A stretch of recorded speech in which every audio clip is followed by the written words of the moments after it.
केवल जीभ के कारण ना। जिसने जीभ पर कंट्रोल, देखो एक बात बताएं, स्वाद और विवाद, विवाद से संबंध खराब हो जाता है और स्वाद के चक्कर में शरीर खराब हो जाता है। स्वाद और विवाद, विवाद छोड़ दोगे तो संबंध बना रहेगा, स्वाद छोड़ दोगे तो शरीर बना रहेगा। हम कोशिश तो करते हैं लेकिन इतना बढ़िया माल बन रहा है कि छोड़ ही नहीं पा रहे। सुबह से शाम तक खाए जा रहे, खाए जाओ खाए जाओ, हरि के गुण गाए जाओ। अब ये इसमें बनवाने वालों की भी कमी है। इतना तगड़ा माल काहे को बनवा रहे हैं? वजन बढ़ता जा रहा है, टहल टहल के परेशान।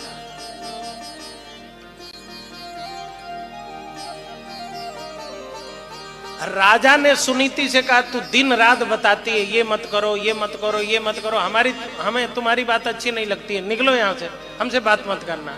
आज भी अच्छी बात करने वालों से लोग बात नहीं करते। देखो आ रहा है, अभी उपदेश देना शुरू कर देगा, किनारे हो जाओ। दादाजी प्रणाम, हमको बहुत काम है, अब आप वहीं रहो, हम चलते हैं इधर। अच्छी बात बोलने वाले जो लोग तुरंत किनारा कर लेते हैं। चापलूसी करे, जो खाना चाहते हो जो करना चाहते हो हाँ हाँ करे, वही तो अच्छा है ना। राजा को सुरुचि से बड़ा लगाव हो गया। सुनीति से कहा अपने बेटे को लो और जाओ उधर दूसरी तरफ रहो। बेचारी रहती थी। एक दिन ध्रुव जी अपने पिता की गोदी में बैठने गए। सुरुचि ने हाथ पकड़ा और अपमानित करते हुए कहा, राजा की गोदी में बैठना चाहते हो तो मेरे गर्भ से जन्म लो ना। तपसाराध्य पुरुषम तस्यैवानुग्रहेण मे गर्भे त्वं साधयात्मानं यदीक्षसि नृपाशनम्। तब करो, भगवान को प्रसन्न करो, उनसे वरदान मानो, मेरे गर्भ से जन्म लो, तब राजा की गोदी में बैठोगे।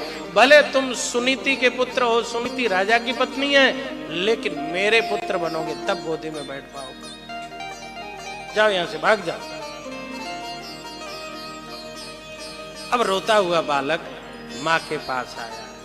देखो माँ पहली गुरु होती है, ध्यान रखना, माँ पहली गुरु होती है।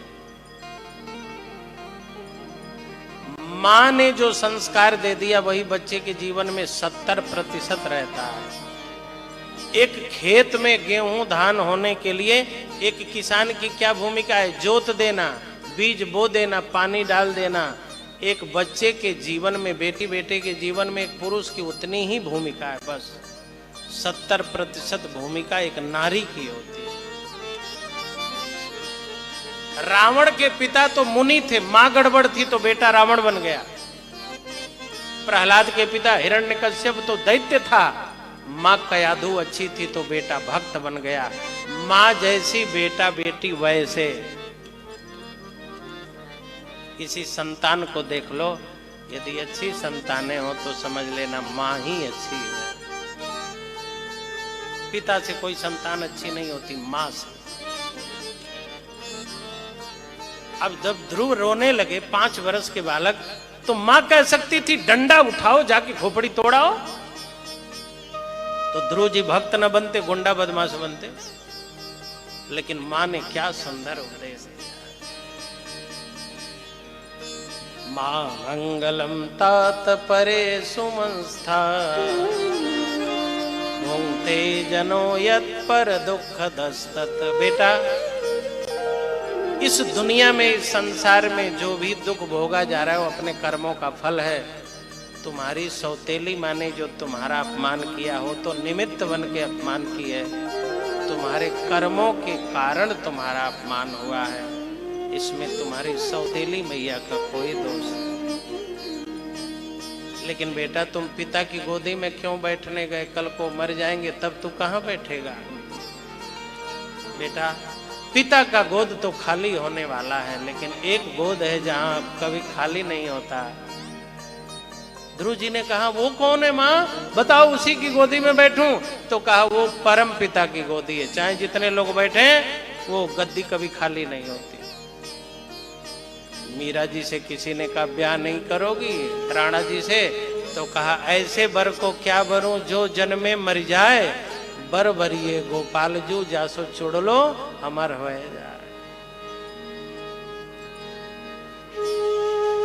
मां ने कहा बेटा तू क्यों घबराता है, तू क्यों दुखी है, तू चिंता न करो, तेरा तो श्याम से नाता है, तू जीव है, तू परमात्मा का अंश है। सौतेली मां ने अपमान किया तो अपनी विनती, अपनी प्रार्थना, अपने समाधान, अपनी समस्या ले जाके परमात्मा के दरबार में रख दे, तेरा समाधान हो जाएगा। परमात्मा तुम्हारे भी है। ध्रुव तुम्हारे पिता उत्तानपाद, उत्तानपाद के पिता मनु, मनु के पिता ब्रह्मा, ब्रह्मा के पिता भगवान। अरे ध्रुव तू तो भगवान के वंश में है और तू घबरा रहा है।